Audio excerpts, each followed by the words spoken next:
அஸ்ஸலாமு அலைக்கும் வரஹ்மத்துல்லாஹி வபரகாத்துஹு. அன்புள்ள சகோதரர்களே, ஒரு சிறந்த ஒரு நூல் மதாரிஜு சாலிகீன் இமாம் இப்னுல் கையும் அவர்கள் எழுதிய ஒரு நூல். அதை பற்றி தான் ஒரு சின்ன ஒரு முன்னுரையாக நம்ம பார்க்க இருக்கிறோம். நிச்சயமாக எல்லாருமே படிக்க வேண்டிய ஒரு முக்கிய ஒரு நூல். அல்லாஹ்வை நோக்கிய பயணம், அதுதான் இந்த நூலுடைய சாராம்சம். அந்த பயணத்துல என்னென்ன தேவைகள் இருக்கு, பயணத்துடைய நோக்கம் என்ன, எல்லாத்தையும் பற்றி இந்த புக்கு வந்து அலசுது. அல்லாஹ்வுடைய புகழை துதித்தவனாக, நபி ஸல்லல்லாஹு அலைஹி வஸல்லம் மீது ஸலவாத் கூறியவனாக, நம்ம இத பத்தி இதனுடைய முன்னுரையை நம்ம இப்ப பார்க்க போறோம் இன்ஷா அல்லாஹ். இமாம் இப்னு கய்யூம் ஜௌசியாவுடைய புகழ்பெற்ற நூல்கள்ல ஒரு நூல் மதாரிஜு சாலிகீன் என்பது. இந்த நூல் வெறும் ஒரு தியரிய சொல்லக்கூடிய ஒரு நூல் அல்ல. ஒரு கோட்பாடு மட்டும் சொல்லக்கூடிய நூல் இல்ல. இது ஒரு மூமினுடைய உள்ளம் அல்லாஹ்வை நோக்கி செல்லக்கூடிய பயணத்தின் வரைபடம் என்று சொல்லலாம். இந்த நூல் என்பது வந்து ஒரு மேப் என்றே சொல்லலாம். முதலாவதா வாழ்க்கை என்பது ஒரு பயணங்க. இப்னு கய்யிம் சொல்றாங்க, நம் வாழ்க்கை முழுவதும் ஒரு சஃபர் போல, ஒரு பயணத்தை போல. ஒவ்வொருவரும் அல்லாஹ்வையும் மறுமையும் நோக்கி செல்றாங்க இல்லைங்களா? இந்த பயணத்தின் வெற்றி உள்ளத்தின் அவஸ்தை மீது அமையும். சரிங்களா? சிம்பிளாக சொல்லணும் என்றால், அல்லாஹ் சுப்ஹானஹு வ தஆலா சொல்றான், மறுமை நாள்ல செல்வமும், பிள்ளைகளும் எதுவுமே பயனளிக்காது. ஒருவன் அல்லாஹ்வை நோக்கி கல்புன் சலீம், சலாமத்தான ஒரு இதயத்தோடு அல்லாஹ்விடம் வருகிறான் அப்படின்னா, அவன் தான் பயனடைவான் என்று அல்லாஹ் சொல்றான். குர்ஆனுடைய 26வது அத்தியாயம் 88, 89வது வசனத்தை பார்க்கிறோம். சரி, இந்த பாதையுடைய 3 அடிப்படைகள் என்ன அப்படின்னு நம்ம பார்க்க போறோம். முதலாவது, அல்லாஹ்வை நோக்கிய ஒவ்வொரு அடியும் 3 தூண்களின் மேல் நிலைநிறுத்தப்பட்டிருக்கு. என்னென்ன தூண் அப்படின்னா, முதலாவது அல் உபூதியா, இரண்டாவது தௌஹீத், மூன்றாவது இத்திபா. அதாவது அல் உபூதியா என்றால் நாம் எல்லா விஷயங்களும் அல்லாஹ்வின் அடிமை என்பதை உணரணும் ஃபர்ஸ்ட். இரண்டாவது தௌஹீத், இரண்டாவது அடிப்படை.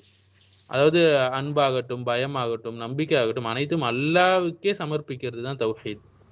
மூன்றாவது இத்திபா, நபி அவர்களின் பாதையை மட்டும் பின்பற்றுதல், புதிய பிதத்தான வழிகளை உருவாக்காமல் இருக்க வேண்டும்.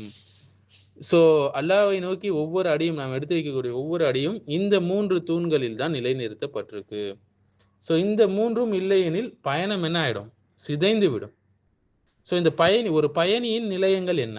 ஸ்டேஷன்ஸ் என்ன? ஸ்டேஷன்ஸ் ஆஃப் த பிலீவர், பயணியுடைய நிலையங்கள் என்ன அப்படின்னா, இந்த பாதை உள்ளத்தின் நிலையங்களாக பிரிக்கப்பட்டிருக்கு. இந்த புத்தகங்கள்லாம் படிச்சவங்களுக்கு தெரியும்.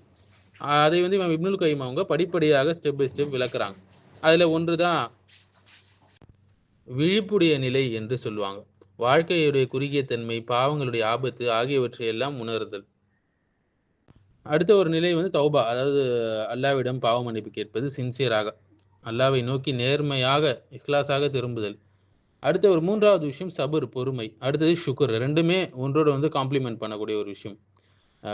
சபுர் ஆகட்டும், ஷுக்ர் ஆகட்டும் சரியான நிலையில் இருக்கணும். அடுத்தது ஹவுஃப், பயம், அல்லாஹ்வை பற்றிய அச்சம். அடுத்தது ரஜா, நம்பிக்கை, அல்லாஹ்விடம் எதிர்பார்ப்பது. இது இதயத்துடைய 2 சிறகுகள் என்று சொல்றாங்க. அடுத்து மஹப்பா, அதாவது அன்பு, அந்த இதய பறவையுடைய தலை என்று சொல்லலாம். வழிபாட்டின் மிகப்பெரிய இயக்கி இதுதான், இந்த மஹப்பா தான். அடுத்த முக்கியமான விஷயம் தவக்குல், அதாவது நம்பிக்கை. எல்லா விஷயங்களிலும் அல்லாஹ்வையே சார்ந்திருத்தல் முழுமையாக. அடுத்த ஒரு விஷயம் என்ன சொல்றாங்க அப்படின்னு பார்த்தீங்கன்னா, அடுத்த ஒரு இஹ்லாஸ் சம்பந்தமாக சொல்றாங்க. அனைத்தையும் அல்லாஹ்வுக்கு மட்டுமே செய்யக்கூடிய ஒரு விஷயம். அடுத்து ரிதா, திருப்தி, அல்லாஹ்வின் திருப்தியை மட்டுமே நோக்காக கொண்டு செயல்படுவது. அடுத்தது பசீரா, இன்சைட் என்று சொல்லுவாங்க, இந்த உள்ளுணர்வு என்று சொல்லுவாங்க. உண்மையையும் பொய்யையும் வேறுபடுத்தும் இதயத்துடைய ஒரு ஒளி என்று சொல்லலாம் இந்த பசீரா. அடுத்த ஒரு முக்கிய விஷயம் யக்கீன், அதாவது உறுதி. மறுமை, அல்லாஹ்வின் வாக்குறுதி, மறைவு அனைத்திலும் உறுதியாக நம்பிக்கை வைக்கிறது. இந்த இதயத்துடைய பயணத்தை பொறுத்த மாட்டில் இப்னு கையிம் அவர்கள் அழகாக ஒரு உவமையை சொல்றாங்க. இதயம் என்பது, இந்த உள்ளம் என்பது ஒரு பறவை போல, அன்பு என்பது அதனுடைய தலையை போல, இந்த மஹப்பத் என்பது தலையை போல, பயம் மற்றும் நம்பிக்கை வந்து அந்த 2 சிறகுகள் போல. தலை இல்லை என்றால், மஹப்பா இல்லைன்னா பறவை இறந்துவிடும். சிறகுகள் இல்லை என்றால் அதால பறக்க முடியாது. மூன்றுடைய சமநிலையும் முக்கியமான ஒரு விஷயம். சரி, இந்த பாதையை நம்ம போகும்போது என்னென்ன ஆபத்துகள் இருக்கு ஒரு பயணிக்கு? 2 முக்கிய எதிரிகள். ஒன்று ஷுபுஹாத், இன்னொன்று ஷஹவாத். ஷுபுஹாத் என்றது வீணான சந்தேகங்கள், தவறான கருத்துகள், பாதிக்கப்பட்ட ஈமான், இதெல்லாம் சொல்லலாம். ஷஹவாத் என்பது ஆசைகள், மனோ இச்சைகள், பேராசை, அகந்தை, இது எல்லாமே இதுல வந்துரும். இதற்கான மருந்து என்பது அல் குர்ஆன், திக்ர், துவாக்கள், மார்க்க கல்வி, அடுத்தது நல்ல தோழர்கள், இது எல்லாமே வந்து இதுக்கான மருந்தாக இருக்கிறது. குர்ஆன் தான் ஒரு மேப்பாக இந்த இடத்துல இருக்கு. இந்த நூல்ல நம்ம பார்க்கலாம். குர்ஆன் வெறும் ஓதுவதற்கு மட்டும் இல்லை, இது பயணத்துடைய வழிகாட்டி, ஒரு மேப் என்றே சொல்லலாம்.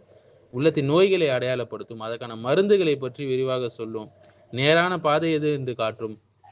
ஸோ இது ஒரு புறம் இருக்க, அதே நேரத்தில் இமாம் இப்னுல் கைம் அவர்கள் சூஃபிகளை மதிக்கிறாங்க. அவங்களுடைய அந்த இஹ்லாஸான எண்ணத்தை பற்றி அவங்க இமாம் இப்னுல் கைம் வந்து நல்ல முறையில் சொல்கிறாங்க. ஆனால் அதே நேரத்தில் அவங்களுடைய பிழைகளை சுட்டி காட்டுறாங்க. அதில் அவங்களுடைய பிழைகளாக சில சூஃபிகளுடைய பிழைகளாக அவங்க சொல்லக்கூடிய பேந்தியிசம், அதாவது வஹதத்துல் உஜூத் என்று சொல்லுவாங்க. அடுத்தது பிதத்தான வழிகளில் அவங்க செய்யக்கூடிய திக்ரு, இந்த மாதிரி விஷயங்கள். அடுத்து ஷேக்குகளை கண்மூடித்தனமாக பின்பற்றுதல், இது எல்லாமே கிரிட்டிசிசம் பண்ணிகிட்டே போகிறாங்க. சைட் பை சைடு அவங்களுடைய தவறுகளையும் சுட்டி காட்டுறாங்க. ஸோ உண்மையான ஆன்மீகம் வந்து இஸ்லாத்தில் குரான் சுன்னா சலஃபுடைய மன்ஹஜ் அடிப்படையில். சரி, என்னதாங்க இலக்கு? இந்த நீண்ட பயணத்துடைய முடிவு தான் என்ன அப்படின்னு கேட்டிங்கன்னா, அதுதான் அல்லாஹ்வின் திருப்தி, சொர்க்கத்துடைய இன்பங்கள். ஆனால் மிகப்பெரிய பலன் என்ன? இந்த இலக்கு என்ன? அல்லாஹ்வை நேரில் காணுதல் மறுமையில். அதுதான் சாலிகீன்களுடைய இறுதி நிலையம் என்று சொல்லலாம். ஸோ வந்து இது வந்து மதாரிஜ் சாலிகீன்ன்றது ஒரு வறண்ட ஒரு தியரியை மட்டும் பேசக்கூடிய நல்ல நூல் கிடையாது. இது ஒரு மூமினுடைய உள்ளத்தின் பயணத்துடைய வரைபடம் என்று சொல்லலாம்.